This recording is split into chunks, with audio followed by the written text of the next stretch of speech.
The thing sitting in your pocket right now has started wars, collapsed empires, and rewired the human brain. Close your eyes. You're in Mesopotamia, 3000 BCE. A scribe presses a reed into wet clay. Not poetry, a debt. He's recording how much barley someone owes the temple. That clay tablet is the earliest money we've found.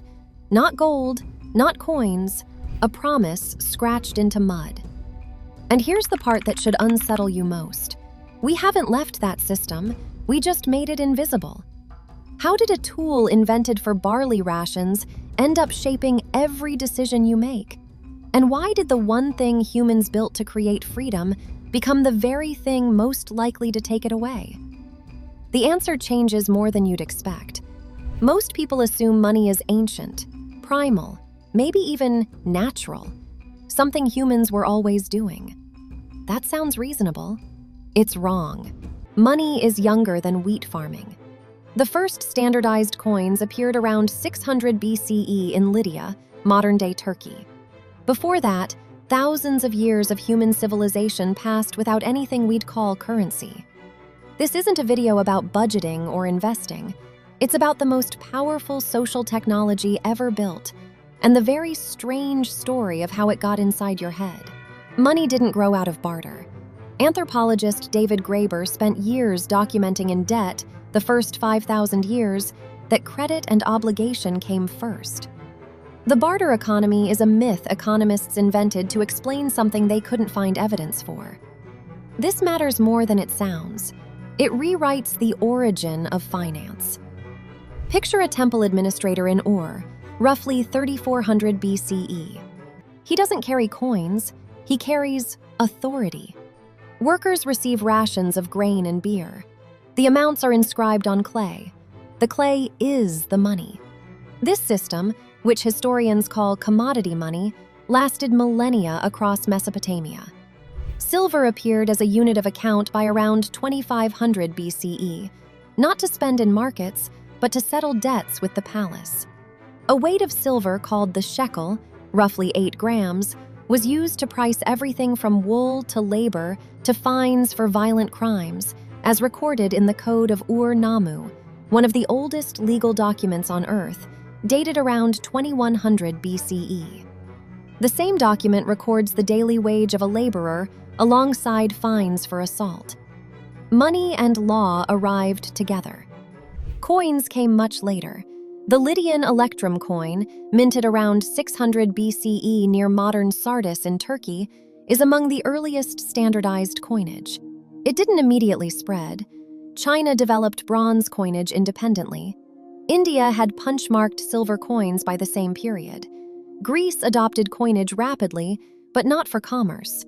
For one reason: paying soldiers.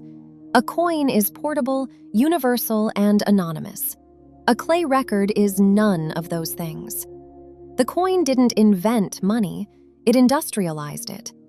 Money as social trust, as recorded obligation, predates the coin by at least 2,500 years. The history books start with coins. The real story starts with debt. That's only half the picture. For most of human history, whoever controlled the money supply controlled everything else. In 1252, Florence minted the gold florin. Within 50 years, it was the reserve currency of Mediterranean trade, accepted from England to Egypt.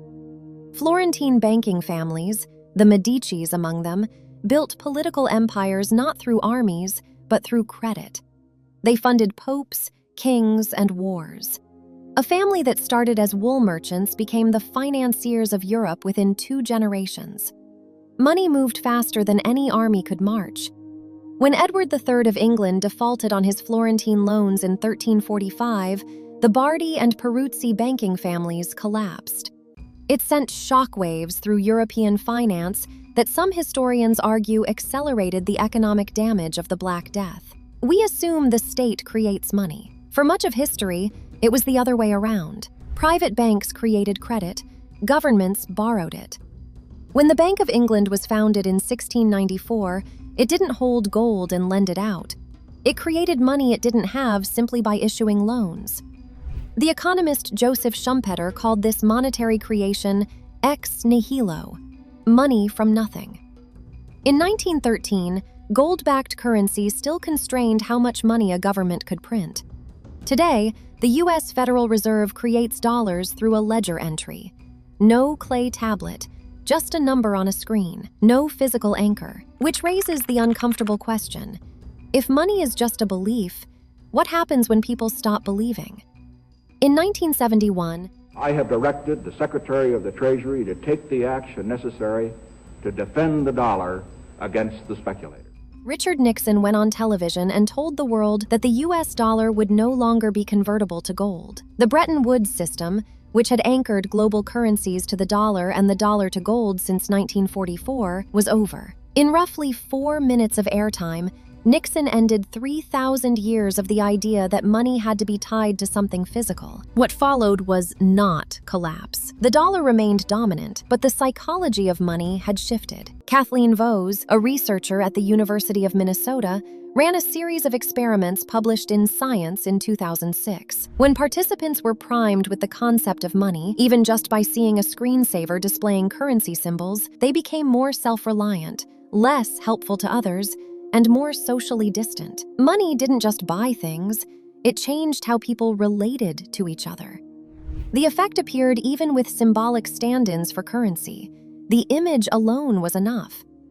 Here's the dry aside. We built a system that runs on mutual trust, then found it makes people trust each other less. The 2008 global financial crisis made this concrete. Banks had created instruments so complex that the people selling them didn't fully understand what they were selling. The Federal Reserve and U.S. Treasury deployed roughly $700 billion under TARP. The architecture of belief nearly failed. And then it didn't, because enough people kept believing. You carry that entire monetary history in your wallet, or more likely, in your phone. The contactless payment you made this morning completed a chain running from Mesopotamian clay tablets to Florentine banks to Nixon's television address. The number on your screen is backed by trust, institutional inertia, and approximately nothing else. That's not a criticism, it's a description. The system works because enough people act as if it works. And that social performance, trillions of people agreeing daily to treat abstract numbers as real value, is perhaps the largest coordinated act of collective imagination in human history. Money is not the thing you think it is. It never was. But it does exactly what we built it to do. It makes strangers trust each other at scale. Every monetary system in history has eventually been replaced. Every currency that looked permanent was temporary. The denarius, the florin, the pound sterling, the gold standard. Each one was, for a time, the bedrock of civilization. Each one ended, not with a crash, with a quiet but total replacement. What survived wasn't the metal or the paper. It was the habit of trust, the willingness of strangers to extend credit to each other across an invisible future. That habit predates every coin. The most valuable thing about money was never once printed on it. What other object has a stranger history than money? Drop it in the comments. We read every one. If this changed how you see what's in your pocket, subscribe. More stories are waiting. This is Object Lore. The history of the world is hiding in plain sight. Until next time.